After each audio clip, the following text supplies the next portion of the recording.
Bonjour à tous, alors ce cours vidéo s'adresse aux membres du TP 2 et 4, mais aussi à tout le monde. Vous allez avoir des informations peut-être assez intéressantes pour le sujet numéro 6, le comptage de mots, et notamment la notion de test.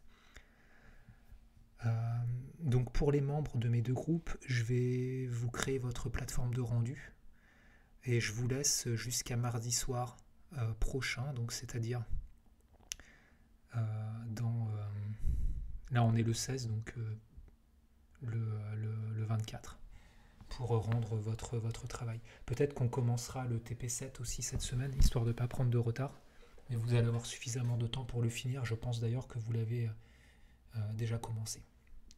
Donc ce TP, vous devez écrire un utilitaire purement en mode texte qui vous fait du comptage de mots avec diverses variantes. Donc tout est expliqué, il y a pas mal d'exemples, j'espère que c'est assez clair. Vous avez également la manipulation des arguments qui sont un point important, la manipulation des fichiers texte, la lecture, la gestion des mots dans des dictionnaires, des structures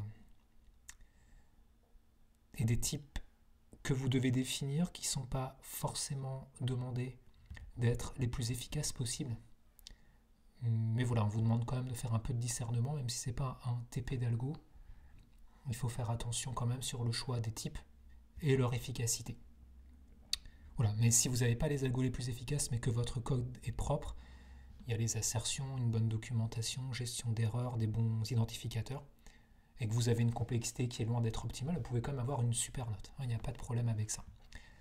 Alors, ici, j'ai envie de revenir sur un point qui est crucial et qui peut intéresser l'ensemble de la promo, donc c'est pour ça que j'espère que tout le monde visionne ce contenu.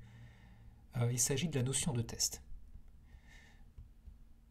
Donc je vais vous expliquer un petit peu en quoi ça consiste. Donc vous êtes en train de programmer votre application. Vous avez une fonction que vous avez écrite petit f. Je schématise. Vous l'avez écrite, elle prend peut-être des entrées, peut-être elle a un type de retour, c'est pas très important. Donc vous avez f qui appelle à l'intérieur des fonctions g, des fonctions h. Voilà, disons qu'elle est construite à partir d'autres fonctions. C'est toujours comme ça en programmation. Et vous vous apercevez un jour qu'en fait, votre fonction h, vous avez une nouvelle version, h', qui est plus rapide, plus efficace, plus intéressante. Et ok, vous l'implantez et vous avez l'impression que ça marche. Mais vous n'êtes pas sûr. Parce qu'on ne peut jamais vraiment être sûr, de toute façon en informatique, à moins d'écrire une démonstration. Mais écrire une démonstration, c'est un procédé qui est très coûteux en temps, en énergie. Et donc c'est pas toujours possible de le faire. Donc pour s'assurer qu'on n'a rien cassé en fait, c'est-à-dire que la version de h' qu'on a utilisée, qui était donc vouée à remplacer h, fonctionne. C'est-à-dire qu'elle marche en tant que telle, mais elle marche aussi par rapport à f. F, c'est une grosse fonction, mettons. Donc pour vérifier qu'en gros, vous n'avez rien cassé, c'est exactement ça, vous avez une application, vous l'avez mise à jour, vous voulez vérifier que vous n'avez rien cassé, eh bien, vous allez lancer des tests dessus, des tests pour vérifier que tout marche bien encore. En général, quand vous écrivez une fonction, vous la testez un petit peu. Voilà, vous avez écrit par exemple des fonctions qui affichent des rectangles dans la fenêtre ncursive. Ben voilà, vous allez tester si ça marche bien. Est-ce que je peux afficher un rectangle 3x5, un rectangle 5x3, et puis bon, si ça fait à peu près ce qu'on veut, c'est bon, et on jette les tests. Ça, c'est le niveau standard, mais c'est exactement ce qu'il ne faut pas faire. Les tests, il faut impérativement les garder. En fait, vous allez créer des tests, vous allez même les construire. Construire des tests est un procédé qui est très important, qui n'est pas du tout un sous-travail ou quelque chose de pas noble. Construire des tests, c'est très important. Ça consiste à créer des exemples dans lesquels on connaît nous-mêmes la réponse. Donc,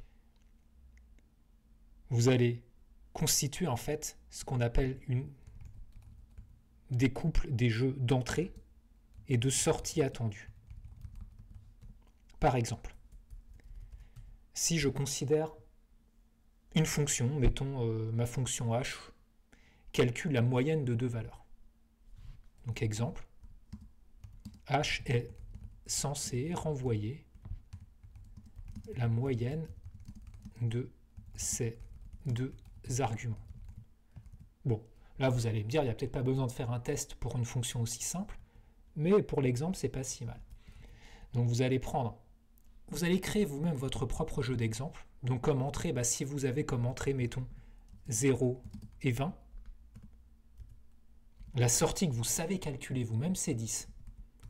Si vous avez, mettons, 5 et 10 comme entrée, vous savez que vous êtes censé avoir 7,5 comme sortie. Et ainsi de suite. Donc vous allez créer votre jeu d'exemple. Alors, ce qu'il faut, c'est faire des exemples qui soient ce qu'on appelle recouvrants, c'est-à-dire des exemples qui capturent le maximum de cas possible. C'est-à-dire qu'il faut essayer de ne pas faire des exemples tous du même type. C'est-à-dire que là, je vais rajouter un exemple comme ça, par exemple, 0, 0. Des exemples un peu bêtes, mais si vous voulez, qui nous permettent d'illustrer des cas particuliers. Donc 0, 0. Donc là, ça doit faire 0. Si je fais la moyenne entre 1 et 1, ça doit me faire 1, et ainsi de suite. Voilà, donc vous allez créer vos exemples. En général, pour une fonction simple, 3 exemples suffisent à condition qu'ils soient bien recouvrants. Et pour des fonctions plus complexes, comme c'est le cas dans ce TP-là, je vais vous expliquer quelles sont les fonctions principales à tester.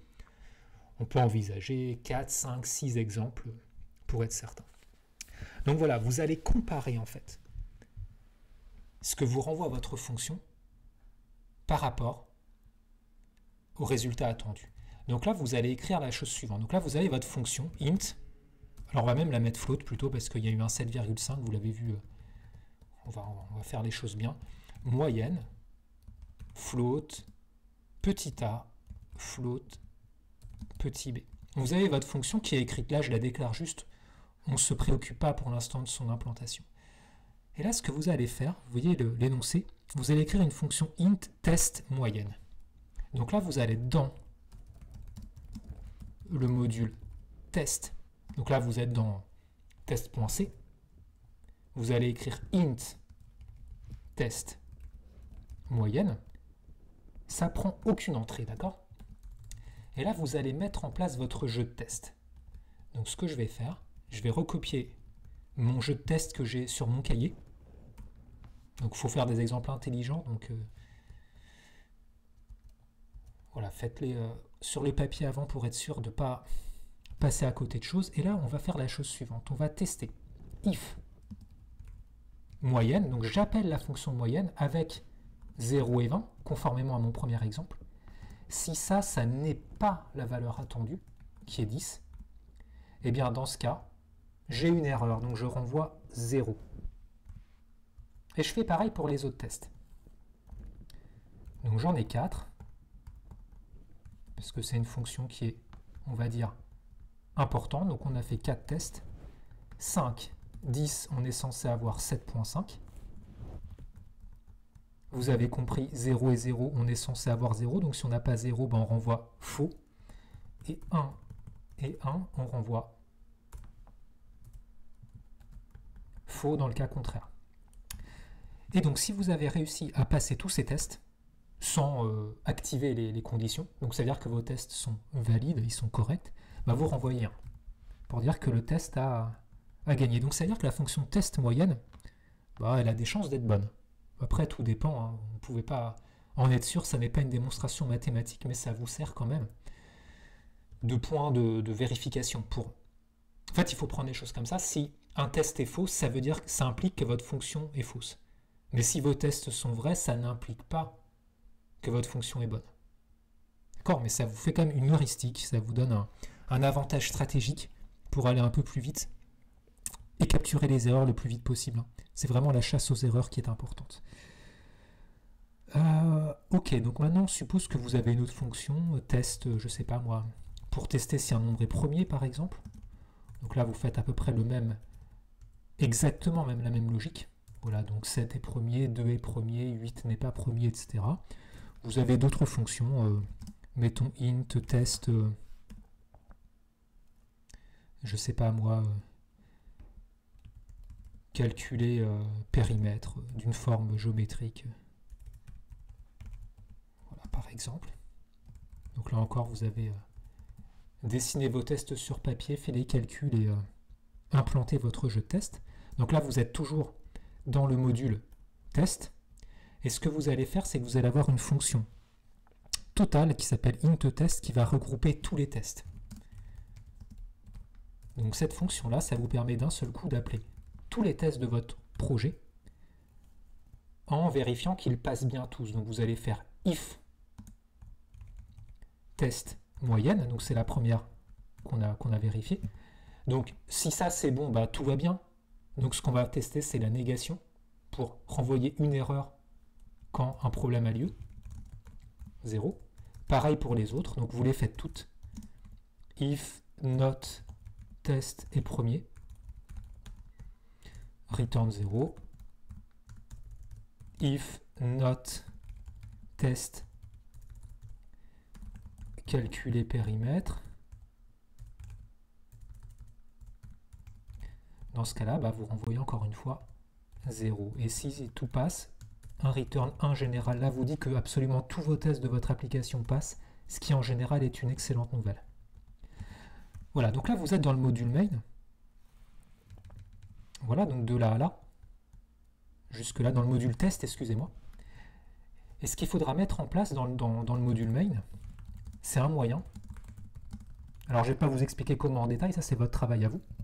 Dans le module main, vous allez implanter un argument à votre exécutable qui permet d'exécuter tous les tests en appelant la fonction test du module du même nom. Voilà, donc en gros, vous allez, par exemple, si l'utilisateur saisit, donc là vous avez votre application qui s'appelle prog, par exemple. Là, vous allez essayer d'implanter une option que vous allez appeler "-t", par exemple. Donc je vous renvoie au premier TP pour le TP numéro 2, pardon, pour observer comment marchent les arguments. Donc quand vous lancez ça, bah, ça va lancer donc appel test et affiche eh bien ces résultats. Donc ça vous permet de vérifier qu'au fur et à mesure de l'écriture, vous n'avez rien cassé. Là, il est possible, pour être un peu plus explicite, de rajouter par exemple avec un printf. Là, si vous rentrez là-dedans, c'est que test moyenne ne marche pas, donc vous pouvez très bien faire un printf, erreur, et mettre le nom ici de la fonction moyenne. Faire quelque chose de propre, et ainsi de suite, pour le faire avec tous. Comme ça, vous savez, vous avez une idée d'où viendrait le problème. En tout cas, le premier problème, parce qu'on sortirait de la fonction dès qu'une erreur a été soulevée. Donc, la règle, c'est, évidemment, c'est comme les asserts, ne pas faire ça à la fin, ça n'aurait pas d'intérêt. Dès qu'une fonction est écrite,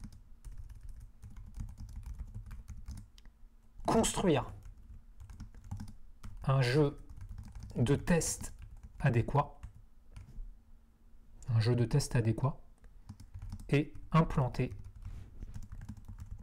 la fonction donc test-f si la fonction s'appelle petit f. Voilà. Donc dès que la fonction est écrite, vous faites ça. Et comme ça vous permet de vérifier que tout va bien. Vous allez pouvoir même lancer prog-t directement, même peut-être faire une règle. Pourquoi pas, au lieu de faire un argument, peut-être faire juste une règle de compilation alternative pour le makefile.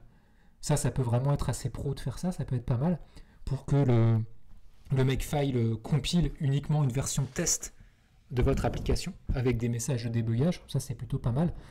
C'est pas forcé, mais c'est un petit plus. Et pour terminer, je pense que c'est déjà assez long comme ça. Quelle fonction il faut tester pour cette application? Alors ça, c'est une question qui n'est pas si simple.